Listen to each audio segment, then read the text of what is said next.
మళ్ళీ అదే బూస్ట్ మాట అండి అది. ఓకే. ఈ 3 ఏళ్ళు చేస్తున్న ఈ సినిమా అప్పుడు మీకు ఉన్న తీపి జ్ఞాపకాలు అలాగే చేదు జ్ఞాపకాలు ఏమైనా ఉన్నాయా? చాలా అండి. అతి తీపి కన్నా చేదు ఎక్కువ గుర్తుంటుంది కాబట్టి ద బిగ్గెస్ట్ చేదు జ్ఞాపకం అంటే మా ఫుటేజ్ లీక్ అవడం అండి. సినిమా అంత ట్రస్ట్ మీద ఎక్కువ నడుస్తుందండి. ఇంత పెద్ద సినిమా చేసినప్పుడు ప్రతి ఒక్కరికి తాళాలు వేసి తాళం ఓపెన్ చేసి నువ్వు పని చేయి మళ్ళీ తీసి లోపల పెట్టి తాళం వేసేస్తాను అన్నట్టు కుదరదండి. సో మెనీ విజువల్ ఎఫెక్ట్స్ సంస్థలు ఉంటాయి. 15 విజువల్ ఎఫెక్ట్స్ సంస్థలు, 600 మంది టెక్నీషియన్స్, ఆర్టిస్టులు పనిచేస్తారు. ఒక అమౌంట్ ఆఫ్ ట్రస్ట్తో ఇస్తామండి. ఏదైనా విజువల్ కంపెనీకి మనం రా ఫుటేజ్ ఇచ్చామంటే ఒక ట్రస్ట్తో ఇస్తాం. వాళ్ళు కూడా అదే అంతగా తీసుకొని దానికి ఒక విధానాన్ని సెట్ చేసుకొని ఒక ప్రాపర్ విధానంలో అందరికి ఎవరికి పడితే వాళ్ళకి యాక్సెస్ లేకుండా ఎవరు వర్క్ చేయాలో దాని మీదే వర్క్ చేసేటట్టు వాళ్ళు సెట్ చేస్తారండి. దాన్ని అంతా ఓవర్సీ చేయడానికి ఒక మెయిన్ సెక్యూరిటీ పర్సన్ పెట్టుకుంటారు. సెక్యూరిటీ అంటే ఫిజికల్ సెక్యూరిటీ అని కాదు, బట్ హూ నోస్ ఎవరి దగ్గరికి ఏ షాట్ వెళ్తుంది, మళ్ళీ కరెక్ట్గా వచ్చిందా లేదా, అంత జాగ్రత్తగా ఉందా లేదా అని టెక్నికల్గా చూసుకునే ఒక ఇంపార్టెంట్ పర్సన్ ఉంటాడు. So if that important persons choose to leak the footage for no obvious reason, అంటే అట్లీస్ట్ దీన్ని అమ్మేసుకుంటే నాకు డబ్బులు వస్తాయని అనుకున్నాను అనుకోండి, ఒక ఆశతో చేసాడు అనుకోవచ్చాను. ఏమి ఏ ఇది లేకుండా జస్ట్ అంటే అన్ని వేల మంది, అన్ని లక్షల మంది, అన్ని లక్షల వేల గంటలు పనిచేసిన ఒక ప్రోడక్ట్ని జస్ట్ ఏదో ఊరిని సరదాకి లీక్ చేసినట్టు లీక్ చేస్తే చాలా చాలా బాధ వస్తుంది. And the person who is suppose to safeguard it, you know, ఎవరో కాదండి, అది చాలా బాధ వస్తుంది. అండ్ నమ్మకం మీద దెబ్బ అండి. అండ్ ఆన్ లొకేషన్ కొన్ని వందల మంది, వేల మంది టెక్నీషియన్స్, ఆర్టిస్టులు పనిచేశారు. యూనో, లిటరల్లీ వేలు ఒక్కరోజు షూటింగ్లో 2000 మంది ఓన్లీ ఎక్స్ట్రాస్ ఉండేవారండి, జూనియర్ ఆర్టిస్టులు. వాళ్ళందరూ చూసుకోవడానికి 600-700 మంది టెక్నీషియన్స్, మెయిన్ ఆర్టిస్టులు కాకుండా, వాళ్ళు పారాఫెర్నీలు కాకుండా చెప్తున్నాను. ఇన్ని రోజులు 380 రోజుల పాటు చేస్తే యూనో ఏది ఎవడో ఫోటోలు తీయడం కానీ ఏమీ చేయకుండా యూనిట్లో అంత సంస్కారంగా వాళ్ళు పనిచేసింది. అంత ఫుటేజ్ తీసుకెళ్ళి వాళ్ళ చేతిలో పెడితే the one who is suppose to safeguard it just ఊరినే సరదాగా లీక్ చేస్తే చాలా చాలా బాధగా ఉంటుందండి. దాని తాలూకు డ్యామేజ్ ఏంటని తెలియదు. అది చాలా బాధగా ఉంటుంది. రా ఫుటేజ్ అలా వెళ్ళిపోతా ఉంటే ఏం చేయలేము దానికి. వెళ్ళిపోయిన తర్వాత దానికి చేయగలిగేది ఏం లేదు. అది చాలా బాధ వస్తుంది. దానికి తోడు ఎవడో వచ్చి ఏంటి లీక్ అయిపోయిందంట కదా అంటే ఎవడో వచ్చి వాళ్ళ ఇంట్లో దొంగతనం జరిగితే మనం వాళ్ళు అడగడం కదండి. ఎవరి ఇంట్లో దొంగతనం జరిగితే మీకు దొంగతనం ఏం మాట్లాడలేదు, దానికి రిప్లై ఉండదు. ఆ ఇళ్ళే లీక్ చేస్తుంటారు రా పబ్లిసిటీ కోసం అని ఒకటి అంటాడు. ఏనా ఓకే సరే, whatever happened let it go, all is well, that ends well. ఫైనల్గా అంతా మన మంచిగా జరిగింది అనుకొని we just went forward and so that is one of the bad taste in your mouth. But ఏదో ఉండాలి కదండి, అన్ని సంవత్సరాలు 3 సంవత్సరాలు కలిపి చేసినందుకు obviously there will be some this things and good feelings. there are so many incidents and Rajinikanth గారి గురించి దీని గురించి చెప్పడం కానీ, అమితాబ్ బచ్చన్ గారు చెప్పడం కానీ, ట్రైలర్ రిలీజ్ అయిన వెంటనే తారక్ ఫోన్ చేసి మాట్లాడిన విధానం, చిరంజీవి గారు ఫోన్ చేసి అప్రిషియేట్ చేసిన విధానం, Charan, everyone called up. Trailer రిలీజ్కి ఏదో సినిమా రిలీజ్ చేస్తే ఎలాగా చేస్తారండి. పొగిడిన అందరూ ఈజ్ ద సేమ్ థింగ్. బాగున్నాయని పెడితే మన తెలుగు సినిమా ఈ స్టాండర్డ్లో వస్తుంది అన్నది that pride was there. That's a fantastic feeling. Amitabh Bachchan గారు నేను కూడా అందులో యాక్ట్ చేసి ఉంటే బాగుండదు అన్నారు. సూర్య నాకు నెక్స్ట్ అయినా ఒక చిన్న ఛాన్స్, ఒక్క ఛాన్స్ అంటున్నారు ఆయన కనిపించినప్పుడల్లా. సో మరి వీళ్ళందరికీ నెక్స్ట్ పార్ట్లో ఏమైనా వీళ్ళు కనిపించే అవకాశం ఉందా? మాకు వాళ్ళు అభిమానంతో అలా అంటారండి. వాళ్ళు ఏదో చిన్న పాత్రలు తీసుకొచ్చి పెట్టడం కుదరదండి. But hopefully I will work with them in future.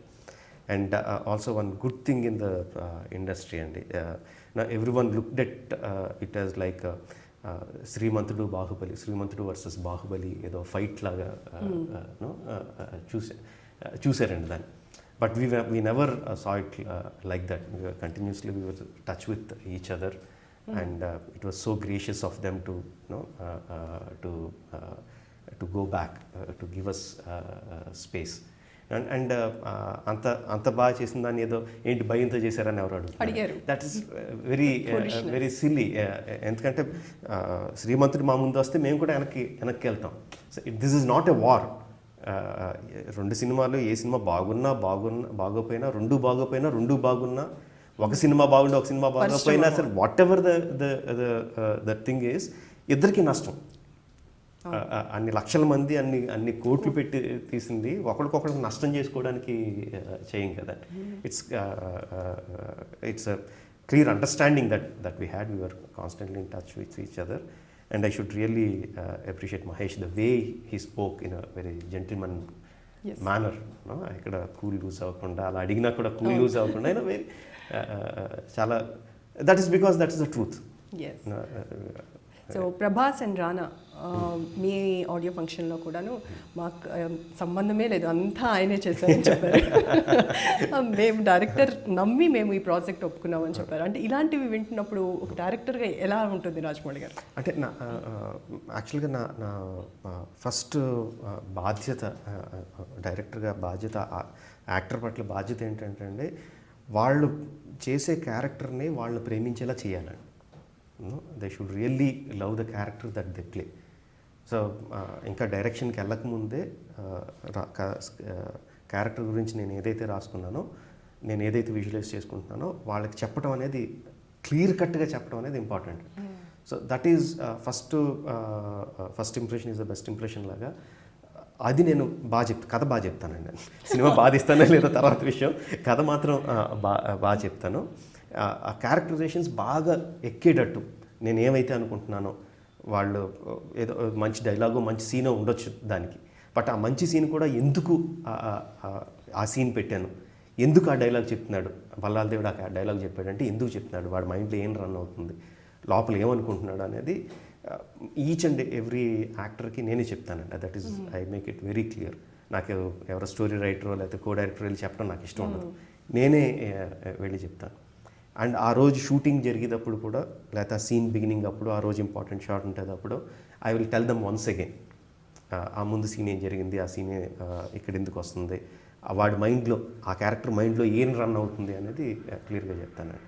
So and ఈ పర్ఫార్మెన్స్ ఇలా చెయ్యి, ఇలా కన్ను ఇలా పైకెత్తు, చెయ్యి ఇలా పక్కకి తిప్పు అనేది చెప్తాను, కానీ వెరీ లిటిల్ కెమెరా ఫ్రేమింగ్లో సెట్ చేయడం కోసం చెప్పడం తప్ప చెప్పేదంతా కథ చెప్పడంలోనే, క్యారెక్టర్ చెప్పడంలోనే I will finish it off. Okay. So Rajamouli గారి హీరో కానీ విలన్ కానీ ఒక స్పెషల్ ఆయుధాలు ఉంటాయి. సో ఈసారి వీళ్ళిద్దరికి ఏమైనా ఆయుధాలు ఉన్నాయా? అలా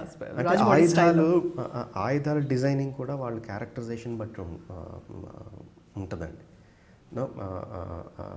బాహుబలి క్యారెక్టరైజేషన్, ఈ సినిమాకి క్యారెక్టర్ డిజైనింగ్ అని ఒక ఎక్సర్సైజ్ చేసామండి.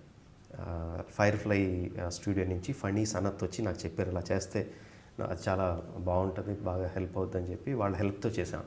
It is like writing 50 to 70 questions about each and every character. ఆ క్యారెక్టర్ పేరేంటి, ఎక్కడ పుట్టాడు, ఎవరికి పుట్టాడు, ఎక్కడ పుట్టాడు, చిన్నప్పుడు ఏ విధంగా పెరిగాడు, తనకి ఏ ఆటలు అంటే ఇష్టం, తనకి ఏ ఫుడ్ అంటే ఇష్టం, తనకి ఏ రంగులు అంటే ఇష్టం.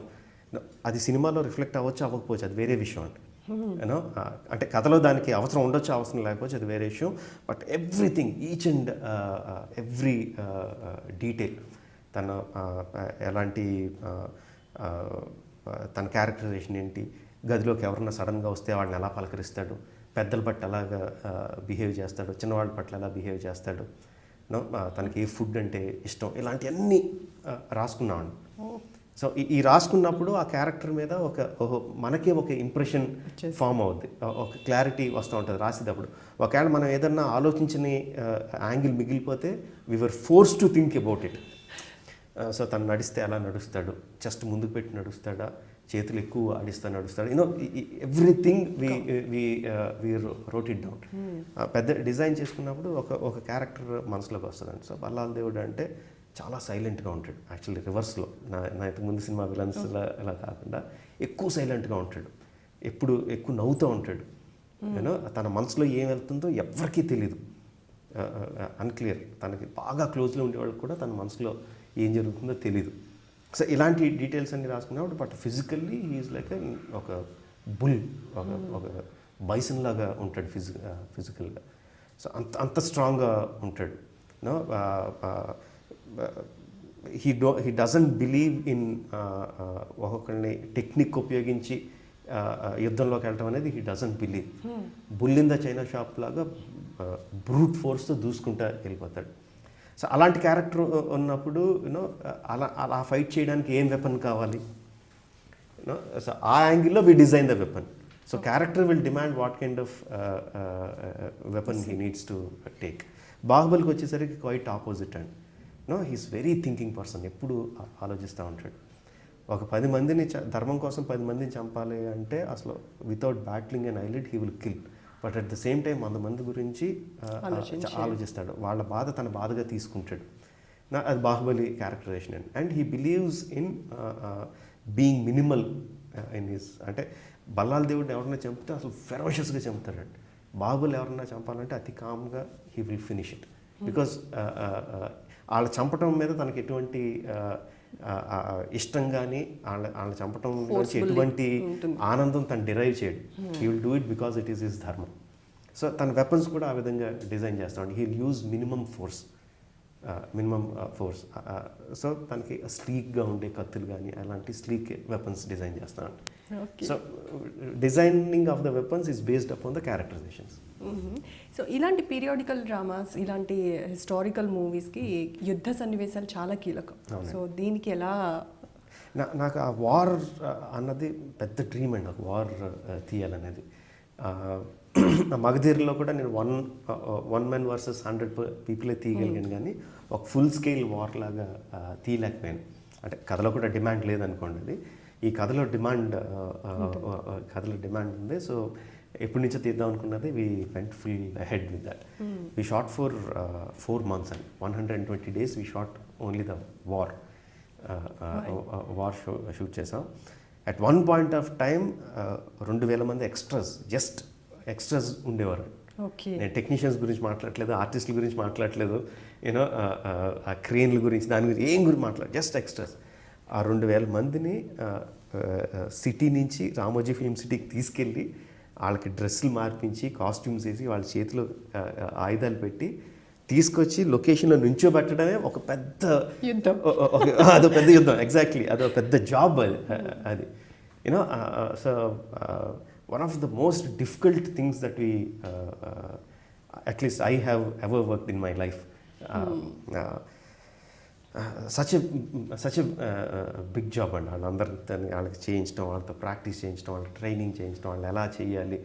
అండ్ కంటిన్యూస్గా 2 అంబులెన్స్లు ఉండేయండి పక్కన, you know, and veterinary doctor on set పక్కన ఏదైనా అయితే గబుక్కున్న యానిమల్స్కి ఏమైనా అయితే ట్రీట్ చేయడానికి, మనుషులకి ఏదైనా దెబ్బలు తగిలితే ఇమీడియట్గా ఒక compounder medical attendant use to be there on the set, ఏదన్నా అయితే గబుక్కున ఇచ్చేయడానికి. బికాస్ 2000 మంది పరిగెట్టుకుంటూ వస్తూ ఉంటారు. Even though it is just running, ఎవరైనా స్లిప్ అయి కింద పడితే ఏదో దెబ్బలు తగులుతాయి. So it is a great experience అండి. ఇప్పుడు వెనక్కి తిరిగి ఆలోచిస్తే భయం వేస్తుంది అసలు ఎలా చేసామని చెప్పి. బట్ అప్పుడు చేసుకుంటే వెళ్ళిపోయామండి. మీరు చెప్తుంటే ఒక సినిమా కనిపిస్తుంది నాకు. అది చెప్పాను కదా, కథ చెప్పడం బాగా